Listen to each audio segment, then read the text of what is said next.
In other words, we've cooperated closely with the Israelis, and I think the predisposition is to automatically launch whatever aircraft, missiles, air and naval power is required, perhaps special operations forces on the ground. We have been beefing up our positions in the region. Large numbers of National Guardsmen have been sent over there because the Army today is too small to operate without the Guard and the Reserve. They are all going to be at risk. Americans will ultimately be drawn into this. I don't think there's a way to avoid it. This is what I'm concerned about, because President Trump has just led us courageously down the path of peace in Ukraine, and it will happen. And I think President Trump got a foretaste of what he's going to get from those who have pushed this terrible, evil proxy war under the leadership of this criminal regime in Kiev. And I think he's going to brush that aside. He's going to make peace with the Russians, and we're going to find a way forward together. But this could also be jeopardized if something is not done to arrest these forces that are running out of control in the Middle East. So that's pretty much in a nutshell what I see happening. However, I would simply point out that President Trump is still the commander-in-chief of the United States Armed Forces, and he is the leader of the United States. He is the head of state. And regardless of whatever pressures are exerted on him, he is in a position to take decisions that his own supporters in some areas may not care for. So I'm sure that's under consideration. I imagine they've planned for it. There have been some statements by Egyptian generals to that effect. Now, can they do that? I'm sure they'll be opposed. And much depends on their own air defenses. Because if we've learned anything from Ukraine, it is that if you do not have effective air and missile defense, no matter what you put on the ground, it's at risk. And now you can move quickly in a tank, especially in that part of the world, very quickly, cover a lot of distance in a short period of time. But that's not enough. You're going to see targets inside Israel involving airplanes, aircraft, airfields, air defenses undoubtedly will come under attack. And there will be an attempt to move rapidly around the southern area of Gaza and across the desert straight into urbanized Israel. In other words, in the direction of Tel Aviv. Israel will ultimately be compelled to fight in more than one direction at once. And I think that will happen with other Arab states. I don't see how Jordan holds itself together without joining this tragic war. I think it's very unlikely that southern Syria will sit quietly and wait for something to happen. I think HTS and its Turkish backers will become involved. And then, of course, in addition to that, you have Iran. And Iran doesn't have much incentive anymore to think that it's going to receive some sort of special treatment from Washington. That, in fact, they see every piece of evidence tells them that Washington is solidly behind Israel. And they may decide they have no incentive to exercise any restraint, in which case they could level large parts of Israel very quickly. Thousands and thousands of these 2,000-pound bombs have now been delivered. Israel is replenished with all these lethal munitions from the air. They've got a lot of artillery ammunition now they didn't have before. This is a tinderbox. This is waiting to explode. I would argue that pushing the Arab states up against the wall to the point where they have no choice but to act themselves, it will lead to this larger conflagration that could involve the destruction of Israel itself. And I don't think he believes that, but I think that's a real danger. I'm not an enemy of Israel, but he's made it impossible for the Muslims in the region to cooperate with him. And this statement is laced with a lot of things that are simply false, but it doesn't make any difference because he trades in falsehoods routinely. There's a one-way street. It's his way or the highway. And so I think war now is inevitable. So the bottom line is I made an appeal to Americans to understand that this is the wrong war in the wrong place for all the wrong reasons, and that we should intervene to stop it. And if we don't, we'll pay a terrible price. And I'd rather that we didn't. I'd rather that we not waste any more blood and treasure in the Middle East. And I think most Americans feel that way. And I want them to call their senators, their representatives, congressmen, everyone, and make it clear that this is not something they want. Because we've seen in the past that when Americans speak with one voice very loudly, Congress actually listens, because at the end of the day, Congress may not care much for most Americans, but they do want to stay in office. And when Americans raise their voices, they pay attention because they want to be there in the future. So hopefully this will have an impact. And I'll make sure that you get a copy of it without the music behind it, so that it can be more freely posted and passed around. My concern right now, today, is that Prime Minister Netanyahu has cut off water, food, sustenance to the people living in Gaza in the ruins. And this happens during a period that they call Ramadan. In other words, these are holy days. This has become the cause célèbre throughout the Islamic world. Right now, Egypt has poured more than 50,000 troops into the Sinai in close proximity to the border with Israel. And I think this is conceivably the last straw. Now, it could be that the Israelis decide to strike before they become the targets themselves. They've done that before. But I think they'll find that the Arab states are actually ready for that. Now, this is not the first time this has happened, but right now this is extremely dangerous for the lives of the people who are clinging tenaciously to life in Gaza. But it is also pushing the Arab states in the region to the point where they cannot help but declare war and fight Israel. And this is the last thing that I think we as Americans, and frankly Israelis, should want to see. We want Israel to survive. And this is a prescription for destruction that, once unleashed, could consume Israel completely. And it'll do a lot of damage to us. We can't even begin to talk about what happens at home in the markets, to our economy, the financial system, and ultimately behind Iran, and I think increasingly Egypt, we will find Russia, because the Russians have no interest in seeing these countries destroyed by Israel or us. And the Arab states will ultimately, if this is rejected, they will fight Israel. And I don't think it will stop there. I think Jordan will be pulled into this unavoidably. I think this will involve Syria, where in southern Syria, all the way up to Damascus, the Israelis have essentially declared a buffer state under their control. This is a provocation to the Turks, and I think the Turks will find it impossible to avoid conflict with Israel. And at the same time, the Iranians and the Egyptians are close, and the Iranians have said that they will stand by Egypt. And obviously, the Crown Prince in Saudi Arabia, Mohammed bin Salman, is close to President Sisi. Again, I think you're going to see unity across the region and across the Islamic world. I think the Russians will exercise patience.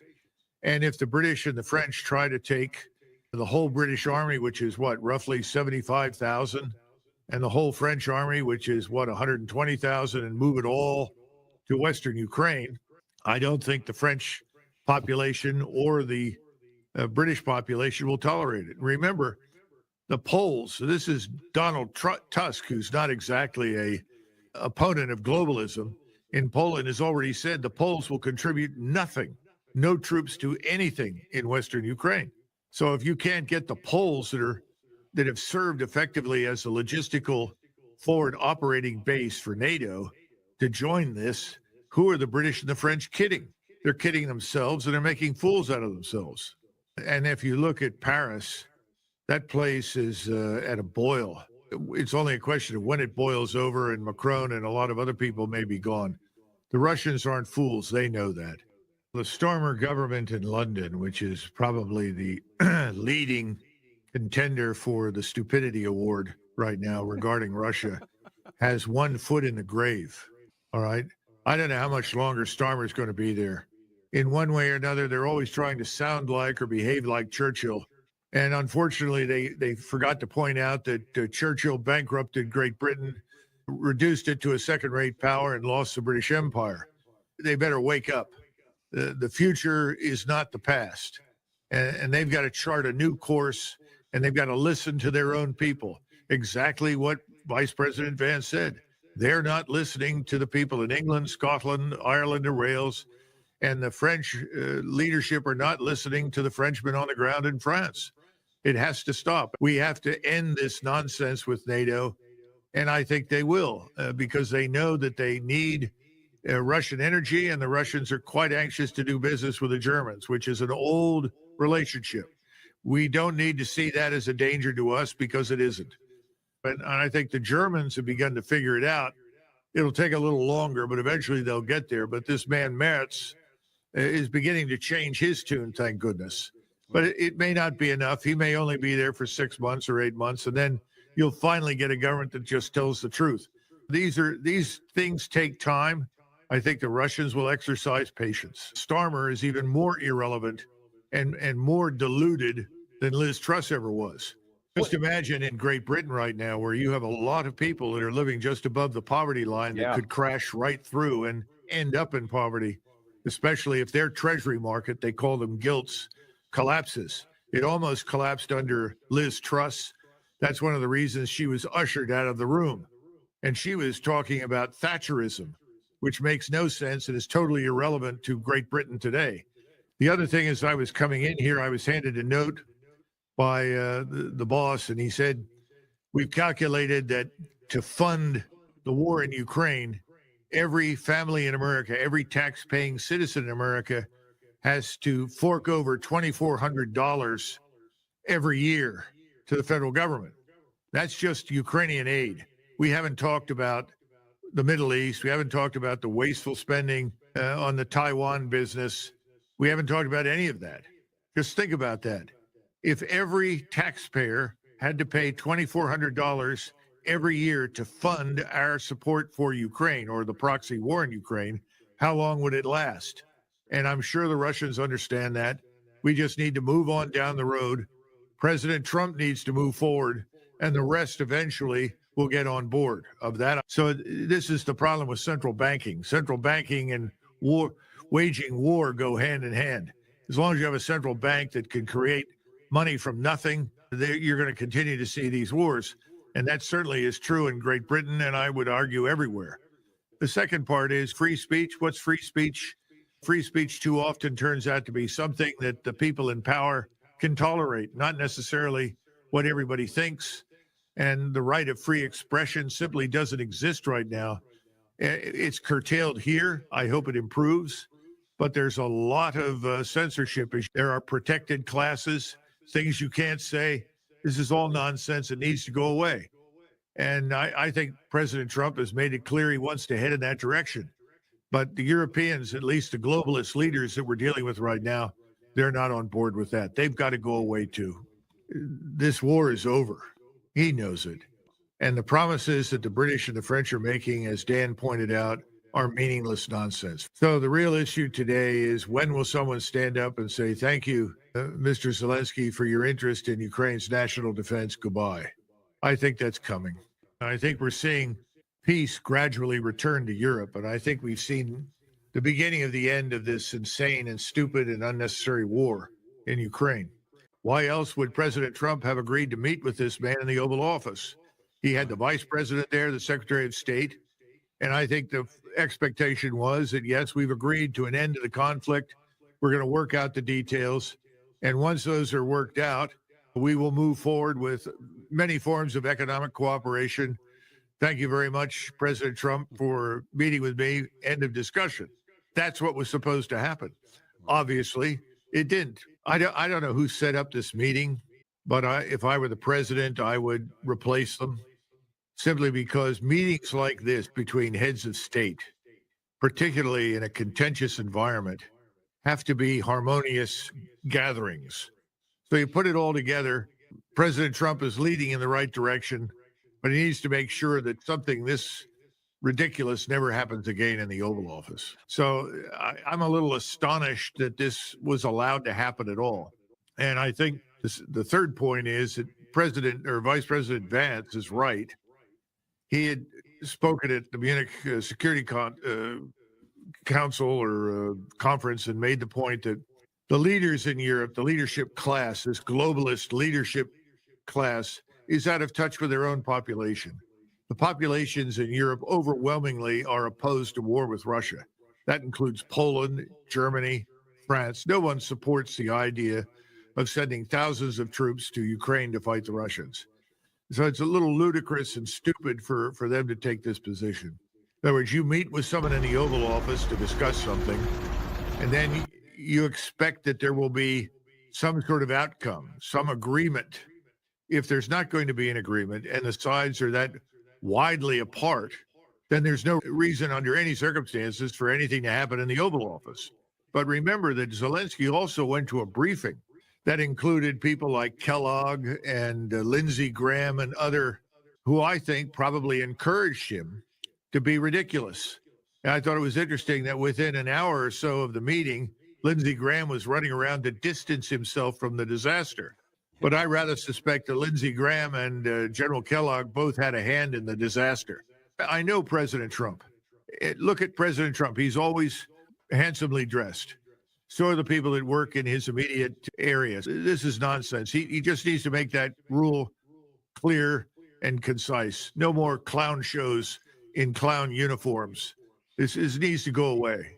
This man, Zelensky, does not represent the interests of the Ukrainian people. The Ukrainian people want an end to this conflict. I don't care what they say the polls are telling them. I don't believe the pollsters. I think the Ukrainian people have absolutely had enough of it. So the question at this stage is, we want peace, then how do we get to a settlement? And that's really what President Trump was trying to say to him.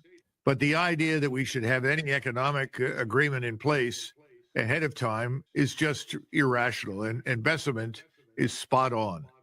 First, you've got to have peace. You've got to have an end to the fighting. Then you can talk about economic recovery and economic cooperation. The question that we have to ask ourselves is, why are we not stopping the delivery of military aid and assistance to Zelensky? That's what's keeping him alive. That's his lifeline. That's the cash that he stuffs into his bank accounts and the bank accounts of his cronies that are helping to rule and ultimately destroy Ukraine. That's what keeps the generals happy and the colonels in the army, and why they continue to send their men out to die pointlessly. They're all handsomely paid. Why not stop that right now? That's the first thing. And then turn around and say, everybody who's an American citizen, get out, leave. Then President Trump can decide who he wants to send back in at some point. But right now, everybody who is there is a legacy of the past, a legacy of the last administration, a legacy of the wrong policy. Get them out. I think the Russians have made it abundantly clear what they want. They've talked about the so-called breakaway provinces, the territories that they hold. There will be no discussion about the legitimate control of those or Crimea. They've also said that they're not going to agree to a ceasefire until they're sure that the denazification of Ukraine is going to go to completion, until Ukrainian arms are completely defeated. We know these things. So I don't think we have to have a meeting with them to figure it out, unless you absolutely end the military aid to the Ukrainian state at this stage, whatever it is. It's not taken seriously. The Russians have heard lots of talk. We've lied to them prolifically for years about everything. The Russians are about action. When you listen to Lavrov, Putin, the others, they want to see evidence for action. The action is all aid stops immediately, number one. Number two, Americans, we are leaving. We're out. For our purposes, we have nothing more to do with this Ukrainian state, which is the epitome of corruption and incompetence. I think President Trump has a realistic grasp now. He knows that the Russians have won. He knows the power that they have over the situation, and he wants an end to this, and he wants good relations with Russia. Hallelujah. Thank God. It's about time. But I don't think anyone has helped him with a roadmap to get there. And I don't know what you can do at this point other than hope that these things will happen and we can get going. President Trump has always had good instincts. I've said this forever. Yeah. Follow his instincts, he'll be successful. The problem is he's always got a lot of people around him derailing him. And that's what happened during the last administration. This has been a much more successful beginning this time around, and that's great. But he's got to follow it up with decisive action. The question is, can the Russians trust us? Because we have a bad habit of backpedaling, misinterpreting. They go back to the Budapest Memorandum. They go back to the Minsk Accords. And so they ask themselves, can we trust the West? I think that's the more important question. I think, yes, President Trump can be trusted. but we've got to demonstrate that we are fundamentally different from the last bunch that was in power. In other words, since 1945, after the Second World War, the Finns and the Russians have done land office business economically and have gotten along without any threats to Finland and its territorial integrity. I think we can trust the Russians in that sense. Look at Finland went through a terrible war. They fought bravely, and large numbers of Russians, about 250,000, against 10,000, 20,000, 30,000, 40,000 Finns. And the Russians did not want to fight their way to Helsinki. They wanted an end to the conflict. They ended up taking territory from Finland, but then they established a treaty, and that treaty guaranteed Finnish existence, independence, and neutrality. There has never been an incident since then. We should be celebrating the fact that the Russians want to stop this at all and be very glad that they want to have a neutral Ukraine. Remember, we talked years ago, Dan, that Ukraine's principal mission in the aftermath of the collapse of the Soviet state system was to be this large neutral state that separated us from Russia. That was in the interest of Russia. We thought it was in the interest of NATO. Suddenly that was overturned and we launched into this madness. We need to get back to thinking in those terms. And we need to talk about what a future treaty would entail. And that's why we go back to the Austrian State Treaty. And by the way, the security guarantees in the Austrian State Treaty had nothing to do with deterrence. They had everything to do with guaranteeing freedom, rights, position, all of these things within Austria that was acceptable to both sides. That's what we should be interested in. The Russians are already sitting at the table. They've made very clear what their conditions are to negotiate an end to this disaster. So let's drop that nonsense. We know that. We need to take action that supports the conditions that they've asked for. And there's nothing unreasonable or irrational about those conditions. There's no future for Zelensky. The Russians regard him as fundamentally illegitimate. Putin, whether you like him or not, won an election with 88% of the vote. Now, people will scoff at that. They better stop because it's real. Zelensky, I don't think, could get elected to be dog catcher in Ukraine. They need a new government. Again, I think some thought should be given to bringing Ambassador Saluzhny. This was the Ukrainian general that was sent off to be ambassador in London after he was severely wounded. He may be someone with whom the Russians are willing to sit down and talk, but Zelensky is not one of them. He has no credibility at all. And that's why President Putin and Foreign Minister Lavrov are delighted to talk with President Trump and his team. They want to bring an end to it. We need to go back to what we were discussing before, and it will stop. And I think the Europeans will get on board. This nonsense with Starmer just needs to be dismissed as more fugazi. It's not real. It's not rooted in reality. But the longer this takes, the more Ukrainians will needlessly, and the further the Russians will move, and of necessity subsequently decide they need more and more space as a buffer against a Ukraine that they may not trust to ever be truly neutral. That's where we come in.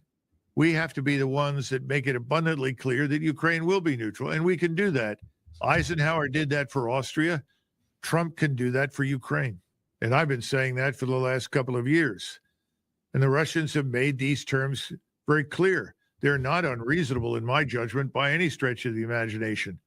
And they've sacrificed 100,000 dead. They're not going to give up what they have won. And the Russian population in eastern Ukraine doesn't want them to leave. So I think that's a done deal. We need to get on with it and accept it. The notion that we should be negotiating or have to negotiate with the Ukrainians over very much is something I don't think they take seriously.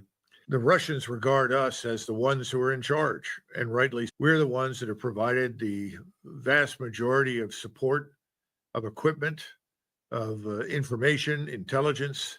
And so their expectation is that if we really want this thing to end, we, that is the President of the United States, will end it, period. The other thing is that we have this bad habit. People go into a talk, conference, negotiation, they come out and say, oh, we have a breakthrough, this works. Just because one side agrees to a ceasefire is not a breakthrough. It would have been better had no one said anything.